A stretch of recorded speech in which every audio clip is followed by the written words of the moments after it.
Como uma preparação aí para o lançamento do Frankenstein, do Guilherme Del Toro, eu resolvi trazer a direção de arte do filme O Labirinto do Fauno, que no ano que vem vai completar 25 anos. Aqui, dentro de tantas obras icônicas, tanto visualmente como na história e em formatação que o diretor trouxe, tendo trabalhado ali em diversos formatos de produções de audiovisual, acredito que essa aqui seja a sua obra-prima e vai ser aí durante muito tempo referenciada no cinema e revivida de tempos em tempos dentro da sua cinematografia. Mas antes de começar, olá, meu nome é Marcos Diniz com Z no final. Aqui a gente fala sobre direção de arte e cenografia dentro do cinema, teatro e até música às vezes, né? Se vocês viram o último vídeo do canal, tá lá uma breve análise de como é a direção de arte, a construção de personagem dentro da carreira da Lana Del Rey. E eu posso aí vir e trazer outros artistas também. Para quem não sabe, eu também tenho um podcast onde eu falo sobre arquitetura. Ele tá linkado aqui embaixo. Ele é um podcast quinzenal, tá? Vai sair essa semana o 4º episódio, que é amanhã, né? Quinta-feira. Então, toda quinta-feira não, né? Às quintas-feiras, a cada 15 dias, sai um episódio novo ao meio-dia. E eu vou pedir para vocês se inscreverem aqui no canal também, curtirem o vídeo, que é assim que o YouTube começa a recomendar o vídeo para outras pessoas e fazer com que o canal cresça. Pelo menos nesse início aí, que dura lá bastante tempo. É bem complicado, mas é só essa forma que o YouTube começa a fazer esse tipo de recomendação e começa a reconhecer também o canal. Tem diversas outras playlists e produções aqui dentro que vocês podem assistir depois desse vídeo. Eu vou deixar linkado alguns vídeos no final para vocês poderem assistir. E aí sim a gente pode ir direto pro vídeo. Bem, antes de tudo, né, eu vou dar uma sinopse do filme, porque eu acho que é importante dentro do contexto e o que é proposto da história para fazer a direção de arte desse filme. Para todos os filmes são, mas aqui eu acho que como diz muito, assim como a gente discutiu lá no vídeo sobre a série Wandinha, o Guilherme Del Toro, ele é um diretor que ele tem uma iconografia muito específica dentro das produções dele. Então, tudo que ele vai trazer dentro das inspirações que ele tem nos roteiros visualmente cabe muito dentro dos outros projetos que ele faz. Então ele tem projetos com representações muito específicas e como elas são feitas. Então o roteiro aqui acaba sendo muito importante não só para ele fazer as criações dele, como o processo criativo dos outros artistas que trabalham com ele. E na sinopse em 1944, na Espanha, a jovem Ofélia e sua mãe doente chegam ao posto do novo marido de sua mãe, um sádico oficial do exército que está tentando reprimir uma guerrilha. Enquanto explorava o labirinto antigo, Ofélia encontra Pan, um fauno, que diz que a menina é uma lendária princesa perdida e que ela precisa completar 3 tarefas perigosas a fim de se tornar imortal. A gente tem aqui, né, uma clara referência ali à mitologia grega, romana, tanto falando do fauno quanto do labirinto, mas o contexto onde toda essa história ela acontece é totalmente diferente e isso daí é muito importante para que a gente entenda também como que a história vai rondar e também como que o Guilherme Del Toro gosta de contar as histórias dele. Primeiro que esse filme, ele nasce como uma nova vertente de um outro filme que o Guilherme Del Toro já tinha dirigido, que se passa no mesmo período histórico, mas aqui com um menino na história e ele não entra ali em um novo universo. Nesse filme ele vai para um orfanato e nesse orfanato existem fantasmas que vão ajudar ele a passar pelas dificuldades ali da vida dele. Ele tenta tratar o Guilherme Del Toro como filmes gêmeos, mas os dois trabalhando dentro das características que agradariam mais o público, ou na verdade no que ele acredita ali a ser um filme de brincadeira de menino, são meninos brincando de guerra, que não é exatamente isso que o filme se trata, né? Mas fica bem claro as coisas que acontecem ali e como que as crianças reagem, né, a isso que está acontecendo. E aqui a gente tem um mundo fantasioso onde você coloca uma personagem feminina, onde ela sai de toda a problematização e todas as coisas ruins que acontecem na vida dela para tentar ir para um outro universo, eu diria, né, fantasioso, mas ainda assim tão cruel quanto o mundo que ela está agora. Lembrando que o que se passa no filme, na realidade, tem como promessa de aquela dali são só uma entrada, né, uma etapa de transição para um mundo melhor, onde aquela menina vai poder vai poder seguir, né? Então aqui a gente já tem meio que estabelecido o que ele quer como construção de universo, né? Ele tira o filme de um universo totalmente cruel e humano, que ele vai abordar aqui no filme O Labirinto do Fauno, e quer jogar a personagem para um outro espaço que é fantasioso, onde ele consegue explorar outras coisas. Diferente dos outros filmes, o Guilherme Del Toro, ele tem aqui algumas coisas que ele quer utilizar, que ele já tem como referência, mas a primeira definição que ele faz para o projeto como um todo é trabalhar toda a paleta de cores que ele quer para vários ambientes diferentes.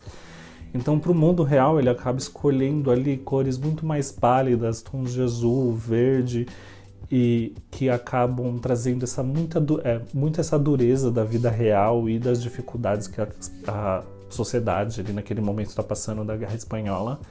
Em contrapartida, ele tem que escolher, obviamente, se ele vai colocar um outro universo e ele é para ser fantasioso, não necessariamente você é obrigado a fazer isso de ter um contraponto, mas eu acho que aqui é muito importante criar esse contraponto de diferenciação entre um universo e outro, para fazer sentido principalmente uma fábula infantil, onde a gente coloca cores que são exatamente opostas, né, às que estão sendo propostas em um universo.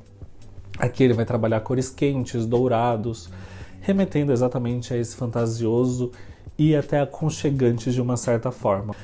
Como referência visual, ele começa a trabalhar a partir do ponto de o que ele quer pelo universo físico, né? Real, trazendo ali além da guerra, como uma arquitetura românica espanhola, né? Onde ali naqueles ambientes a gente tem uma dureza muito do concreto e na madeira muito mais na casa dela, né? Mas muito mais no concreto em alguns cenários. A arquitetura românica espanhola, ela é muito cavada ali, a gente pode dizer, dentro da religião, né? Então a gente tem muitos templos, igrejas que são construídos nesses estilos. Já para a representação do outro universo, ele começa a trazer elementos muito mais ali dentro do orgânico, mas se baseando muito mais nas artes do que dentro da arquitetura. Tem alguma coisa de Gaudí ali, né? Porque ele trabalha muito curvaturas e elementos não lineares dentro dos projetos dele, mas ele tenta se espelhar muito mais nas artes, né? Porque tá ali a esquisitice que ele quer trazer para esses lugares. Que aí você tem muito mais referências de Salvador Dalí, até mesmo nos projetos do ilustrador de livros infantis Arthur Rackham e do pintor polonês Zdzisław Beksiński. É isso aí. Onde ele trabalha bem o surrealismo dentro das artes dele e o bizarro mesmo. Onde o pintor trabalha com criaturas bem humanoides e que parecem realmente de crescerem em momentos muito bizarros da humanidade, assim como acontece ali no filme. E aí, ele tendo todas as referências separadas e o que ele quer ali pro filme dentro do processo, eles começam a fazer construções de dentro para fora. Eles decidem não fazer as construções dos cenários, e aí, conforme os cenários são construídos, eles vão complementando. Eles começam do pequeno, eles vão construindo as etapas menores do processo, né? Então, os objetos e as coisas que eles querem como elementos em todos os cenários, e aí, a partir desses elementos menores, eles começam a ampliar a área de estudo deles e as outras coisas que vão complementar aqueles objetos que são colocados para esse cenário. A gente tem algumas escolhas que ele faz ali para personagens que aparecem no filme. Os que são mais emblemáticos são, óbvio, né, ali do mundo fantasioso. A gente tem Pan, que é um fauno, que na realidade Guilherme Del Toro ele define não como um Pan mitológico que a gente conhece aí da mitologia grega. Ele reconhece ele muito mais como um Pan pagão, né? Um Pan ancestral ao que vem ali meio que nas fábulas da mitologia grega. Ele quer pegar alguma coisa muito mais rudimentar, perigosa e terrena, alguma coisa que tenha muito mais conexão com a mãe terra e a natureza do que realmente com a humanidade, os deuses e tudo mais. Então aqui ele cria um personagem onde ele coloca que tudo aquilo dali que ele está fazendo e a forma que ele é construído vem de um lugar ancestral e muito mais profundo dentro da terra, que acredito que seja muito contraponto exatamente com o que acontece no mundo real, né? Que é muito mais humano do que realmente algo natural, né? Que é a guerra que está acontecendo naquele momento. Então ele transforma esse Pan em um personagem de madeira, terra, alguma coisa realmente que cresceu e vive há muito mais tempo do que a própria divisão de terras, Espanha, países e qualquer coisa do tipo. Então é enraizado ali naquilo, com aquele personagem, trazendo ele como se ele fosse uma parte daquele cenário físico, né, que ele traz.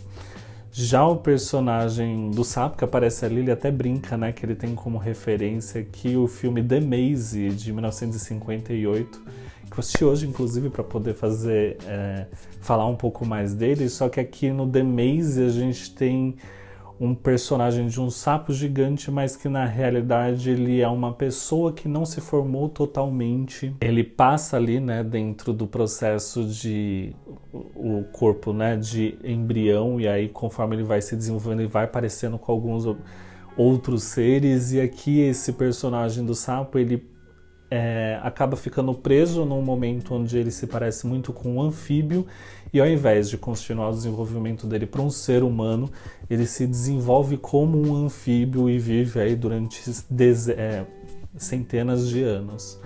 E aqui é isso que ele quer replicar nesse filme. Ele traz esse personagem que é muito antigo, a gente não sabe muito ao bem do que veio, mas a referência que ele traz é bem clara ali. A gente consegue até fazer às vezes um paralelo de o humano que não continuou, né?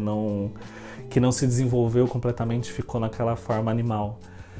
O Homem Pálido já tem diversas explicações. A gente sabe que tem personagens na mitologia japonesa, né, onde tem o Tennomi, ele é um homem, né, que ele não tem os olhos no rosto, ele tem os olhos na mão, mas também parte de desenhos do próprio autor, né, do Guilherme Del Toro, que tem ali na infância dele, que ele acaba tentando recriar isso para esse personagem.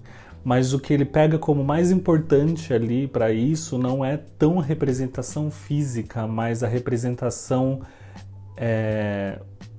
eu acredito que histórica, e como que é a história por trás daquele personagem, né? Que a maior inspiração dele é o próprio Saturno, né? Mas ele pega ali como especificação o Saturno de Goya, que é uma coisa grotesca, animalesca, que ele engole os próprios filhos, né? Mas aqui, claro, trazendo um desenho reimaginado e colocando outros elementos dentro do personagem para a construção daquela cena. Muitos dos elementos, quando a gente pega toda a construção de cenários ali, tudo que foi feito, a gente consegue replicar em trabalhos de diversos outros artistas, né? Não só da Salvador Dalí, mas também eu acredito que principalmente no Hieronymus Bosch, que é bem conhecido ali pelo aquele gigante quadro dele, que é o Jardim, e que ali com certeza a gente vai encontrar diversos elementos que são usados nesse filme. E o contexto de história, né, não visualmente, mas eu acredito que muito do que acontece no roteiro não é uma coisa nova, né? O Guilherme Del Toro ele já fez isso em outros filmes, inclusive na Espinha do Diabo, em diversas outras produções dele, mas uma coisa que fica bem claro que ele se espelha muito nos contos dos irmãos Grimm para poder fazer essa produção, né?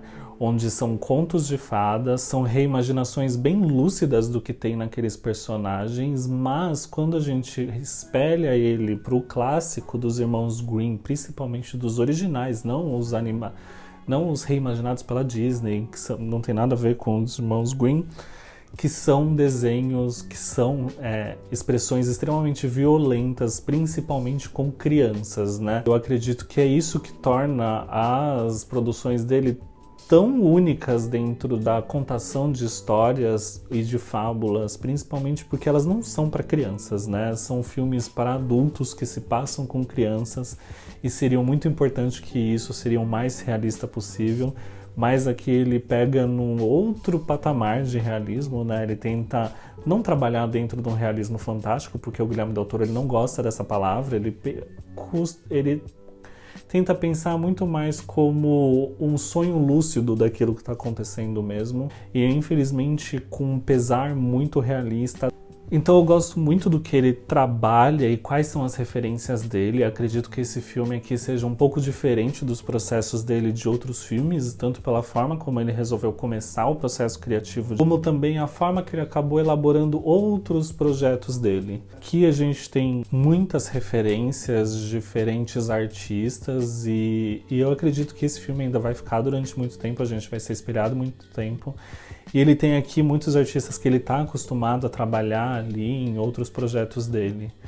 Os diretores de arte desse filme, eles chegaram a receber o reconhecimento ali em diversas premiações, inclusive no Oscar de melhor design de produção e direção de arte, que é o Eugênio Caballero e a Pilar Revuelta. Mas, além dos dois, né, óbvio, o design de produção também tem muito da mão do próprio Guilherme Del Toro, né? Então entra na mesma conversa que a gente teve sobre o Tim Burton, onde por mais que tenha ali muita liberdade criativa dos designers de produção, eles ainda ficam muito atrelados no que vem antes do design de produção deles, que é o pensar no que seria mais próximo do que o Guilherme Del Toro trabalharia, no que ele já tem como referência, o que ele espera de visual daquele filme, e tentar trabalhar dentro desses processos e dos já executados desenhos conceito que possam já até ter sido feitos para esse projeto. Eles tentam trabalhar em cima disso, e aí sim eles começam a criar todo o universo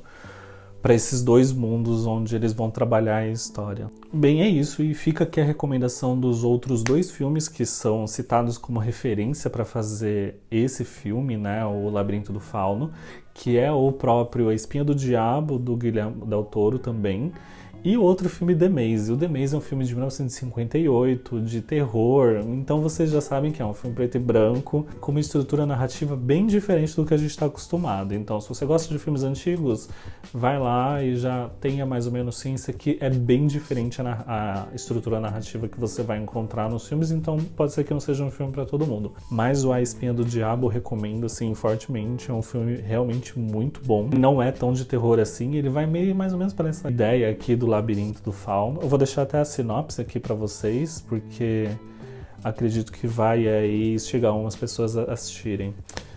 E ela é: durante a Guerra Civil Espanhola, o garoto de 12 anos é abandonado em um orfanato decadente e recebido com hostilidade pelas crianças, e por um cruel funcionário, ele começa a receber visitas do fantasma de um menino que foi assassinado dentro da instituição.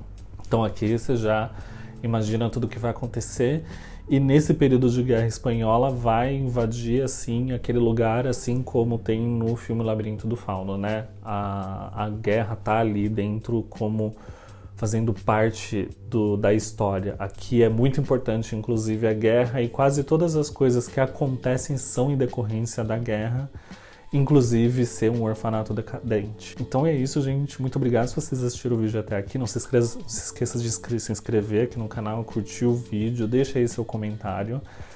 Você percebeu aqui, a gente não vai falar sobre estruturas narrativas e coisas convencionais. A gente vai trazer muito mais sobre o trabalho e como é a concepção dele, não necessariamente os bastidores dele, mas como que foi a ideia de concepção desse projeto e os caminhos que isso daí percorreram para acabar definindo o que a gente tem hoje como conclusão, né, como produto final.